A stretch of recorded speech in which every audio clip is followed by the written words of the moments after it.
Tai Lopez. Dude, you freaking scam artist. Is he a scam? Some people go, oh, Tai's a scam. Because in 2015, people made videos and were like, Tai, that's not a Lamborghini or whatever. That's a green screen. There was a million conspiracies. But that's to people's advantage who listen to me. How much did you make last month?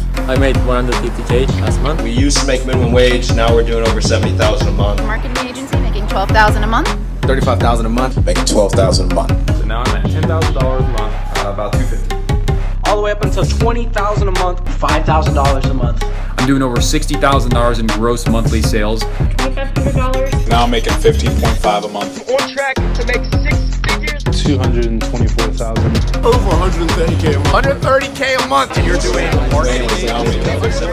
I can't even post all the testimonials. I can't. There's too many. Just remember this.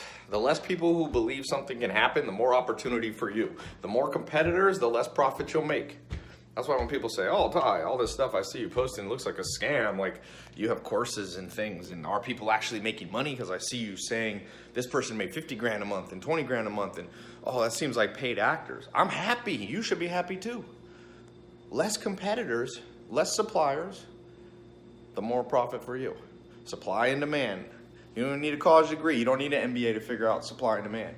And the demand's there. You know how many business owners want somebody to run their social media marketing for them? Almost all business owners. Coca-Cola doesn't even know how to run their own Instagram.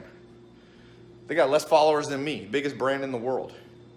They post once a week.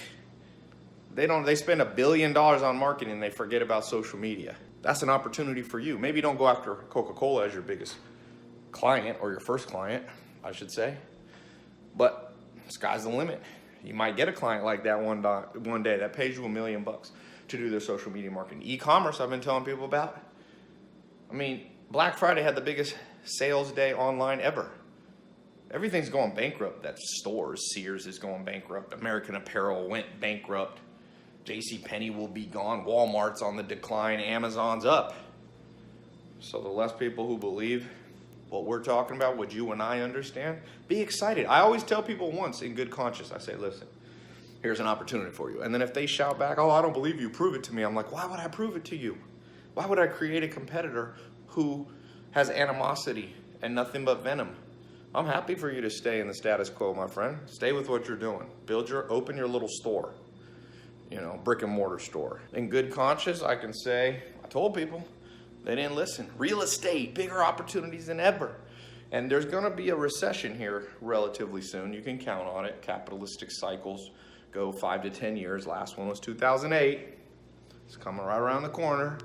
Real estate will shift hands. I was listening to Jim Rohn, and Jim Rohn goes, he's a motivational speaker who died a long time ago, but amazing. If you want to hear something badass, listen to Jim Rohn's. He has a 4-hour YouTube video before he died. And he says, if all the money in the world was spread out like a communist wanted to do, evenly, it'd go right back into the hands over 10 years. It'd go right back to the people who know how to manage it. Wealth moves around to those with skill, to those with acumen, to those with diligence, to those who think, to those who work hard and smart. And so when the recession comes, people still need a place to live. They still need a home. You think that's going to go away? You think people are going to stop needing real estate? No. But it's going to shift, and you could be one of those people who starts owning your whole block. You could be the landlord. And you could be a nice landlord. You don't have to exploit people. You can provide good housing and profit for yourself and a good deal for them. You don't have to be exploitative. That's not what this is about. There's plenty of money to go around. People will tell you there isn't. But they don't understand that GDP has gone up every single year for the last 100 years. The amount of money per person has gone up. I'm not saying the world's perfect, no. The least exciting part of planet Earth is the amount of opportunity there is versus the amount of people who know how to take it. Take it.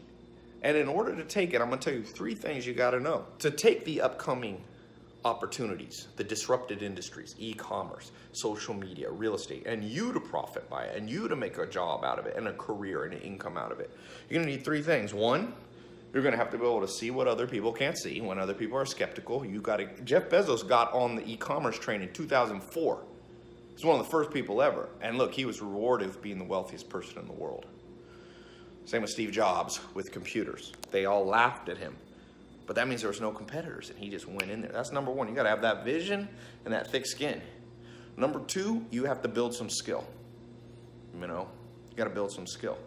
And most people have mentors or people who they kind of give them a boost and guide. Find somebody locally, find somebody online that can help you and cut the learning curve. Because if the learning curve takes too long, then other people come in and it'll take you too long. Even if you saw it first, other people will grab the opportunity before you. And then third, and last but not least, when you feel like giving up, remember the Chinese saying, the temptation to give up is greatest right before you're about to succeed. So when you start your little social media marketing agency or e-commerce or your entrepreneur venture or a side business while you keep your main job or your real estate investing or whatever it is you do, you're gonna encounter struggles. This ain't a get rich quick talk that I'm giving. You can get rich, but it rarely is quick and easy. But it happens, and sometimes it's easier than you think. It hasn't been as hard as I thought it would be. But that's not to say it hasn't been full of struggles. I mean, growing up, I thought it was impossible. I never met a millionaire in my life. It's not impossible. But remember, the temptation to give up is greatest right before you're about to succeed. So get excited when things aren't working perfectly, because that means you're getting closer, my friend.